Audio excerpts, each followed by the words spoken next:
বাংলাদেশে বিএনপির প্রতিষ্ঠাতা ও সাবেক প্রেসিডেন্ট জিয়াউর রহমানকে হত্যার পরিকল্পনায় যুক্ত ছিল ভারত।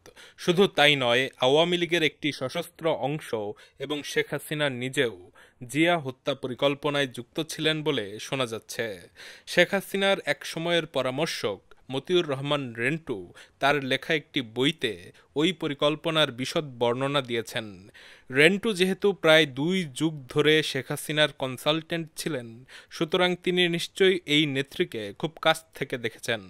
আর ওই বইটি প্রকাশের পরপরই তা নিষিদ্ধ করে হাসিনা সরকার। তাই এই বর্ণনাটিকে সঠিক হিসেবে ধরে নেওয়া যেতে পারে। রেন্টু লিখেছেন, 1981 সালের 23 এবং 24 মে তারিখে ঢাকা বিশ্ববিদ্যালয়ের টিএসসিতে প্রায় 75 জন যোদ্ধার সঙ্গে বৈঠক করেন কর্নেল শওকত। এখানে আরও কয়েকজন সাবেক সামরিক কর্মকর্তা উপস্থিত ছিলেন। সামরিক কর্মকর্তাদের বাইরে আওয়ামী লীগের অন্যান্য সশস্ত্র যোদ্ধারাও এখানে উপস্থিত ছিল। কর্নেল শওকত জানান, জিয়া হত্যাকাণ্ডে অনুমোদন দিয়েছেন শেখ হাসিনা। এই নেত্রী যখন ভারতের দিল্লিতে থাকতেন, তখনই তার সঙ্গে বসে জিয়াকে হত্যার পরিকল্পনা করে ভারত। ভারতের পরিকল্পনাটি শুধুমাত্র জিয়া হত্যাকাণ্ডেই সীমাবদ্ধ ছিল না। সিদ্ধান্ত নেওয়া হয় হত্যাকাণ্ডটি ঘটানো হবে চট্টগ্রামে।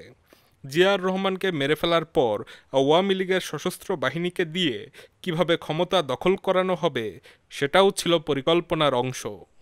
টিএসসির ওই বৈঠকে প্রধানত তাদেরকে 3টি গ্রুপে ভাগ করা হয়। একটা গ্রুপ যাবে চট্টগ্রামে, সেখানে তারা সরাসরি হত্যাকাণ্ডে অংশ নেবে না, তবে জিয়া খুন হওয়ার পর চট্টগ্রামের অস্ত্র ভাণ্ডার থেকে প্রয়োজনীয় অস্ত্র নিয়ে চলে আসবে ঢাকায়। আর জিয়াকে খুন করবে জেনারেল মঞ্জুর। এই খুনের পর চারদিকে একটা কেওস তৈরি হবে।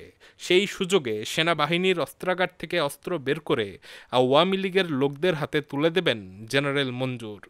আর এই অস্ত্র আনতে চট্টগ্রাম যাবে একটা গ্রুপ।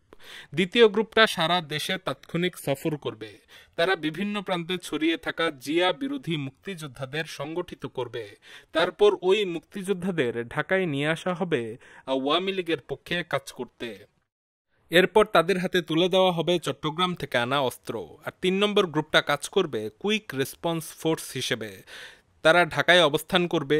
যে কোনো দিকে যে কোনো প্রয়োজন হলে তারা প্রথম 2 গ্রুপকে সহায়তা করবে। এই ছিল জিয়াউর রহমান হত্যাকাণ্ডকে ঘিরে ভারত এবং শেখ হাসিনার পরিকল্পনা। তবে আওয়ামী লীগ পুরোপুরি সফল হতে পারেনি। 1981 সালের 30 মে তারিখে চট্টগ্রাম সার্কিট হাউসে জিয়াউর রহমানকে হত্যা করেন জেনারেল মঞ্জুর। কিন্তু তিনি চট্টগ্রাম ক্যান্টনমেন্টের সাধারণ সৈনিক ও অফিসারদের বাধার মুখে পড়েন। সাধারণ সেনাবাহিনীর যোদ্ধারা কিন্তু জিয়ার হত্যাকাণ্ড মেনে নেয় নাই। এই কারণে তারা জেনারেল মঞ্জুরকে বাধা দেয়। ফলে তিনি চট্টগ্রাম ক্যান্টনমেন্টের অস্ত্রাগার থেকে আর অস্ত্র বের করতেও পারেননি এবং আওয়ামী লীগের হাতে তুলে দিতেও পারেননি। ফলে জিয়া নিহত হলেও শেখ হাসিনা কিন্তু 1981-তে আর ক্ষমতায় আসতে পারলেন না।